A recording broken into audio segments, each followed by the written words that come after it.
नमस्कार दोस्तों, स्वागत है आपका हिंदी नॉलेज शो में। तो दोस्तों, आजकल सोशल मीडिया खास करके ट्विटर पर राफेल से जुड़ी हुई एक खबर का खूब हवा बनाया जा रहा है, जबकि इस खबर की असलियत कुछ और ही है। सबसे पहले जान लेते हैं कि ट्विटर पर क्या कहा जा रहा है।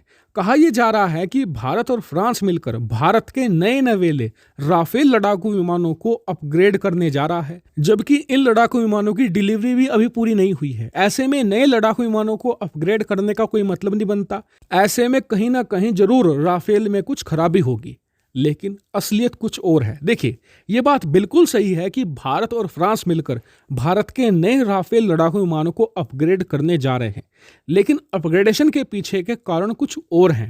दरअसल आपको याद ही होगा कि जब भारत ने फ्रांस से राफेल खरीदे थे तो उस समय हमने एक डील करी थी कि आप इस राफेल में भारत के हिसाब से कुछ चेंजेस करेंगे, जो हमारी ज़रूरत है उसके हिसाब से कुछ नए उपकरण लगाएंगे।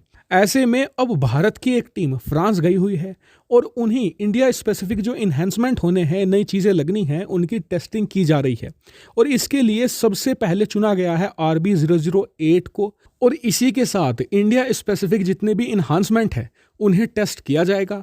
और जो फ्रांस गई है ना भारत की टीम, अगर वो हरी झंडी दे देती है, फ्रांस उन्हें संतुष्ट कर देता है, उसके बाद फ्रांसीसी टीम भारत में जितने भी राफेल मौजूद हैं उन सभी में इंडिया स्पेसिफिक इन्हांसमेंट के साथ अपग्रेड कर देंगी। तो सिर्फ ये चीज़ें हैं, और इतना ही नहीं, फ्रांस की तरफ से भी बता दिया गया है कि अप्रैल 2022 तक भारत को 36 के 36 राफेल लड़ाकू विमान भी पूरी तरीके से डिलीवर कर दिए जाएंगे। हालांकि आपका सवाल ये भी हो सकता है कि इन सभी इन्हांसमेंट को राफेल में पहले लगाकर जब डिलीवर करते, तो देखिए, भारत को डिलीवरी की जल्दी थी क्योंकि चीन का खतरा था। तो भारत ने जैसे तैसे करके जितने भी राफेल हमें मिले सब के सब डिलीवर करवा लिए, ताकि जो इन्हांसमेंट है वो हम बाद में लगा ले।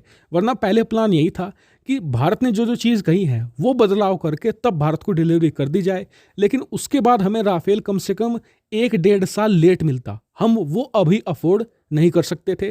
तो इससे आप समझ गए होंगे कि अपग्रेडेशन का मतलब ये नहीं कि भारत के राफेल खराब है, उनमें कुछ कमी है।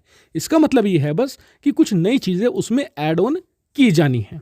तो मेरे हिसाब से आपके सारे सवाल और जितनी भी शंकाएं थी सब क्लियर हो चुके होंगे। तो फिलहाल इस वीडियो में इतना ही। चैनल को सब्सक्राइब जरूर कीजिएगा, वीडियो को शेयर कीजिएगा। फिलहाल इस वीडियो में इतना ही। Thank you for watching video.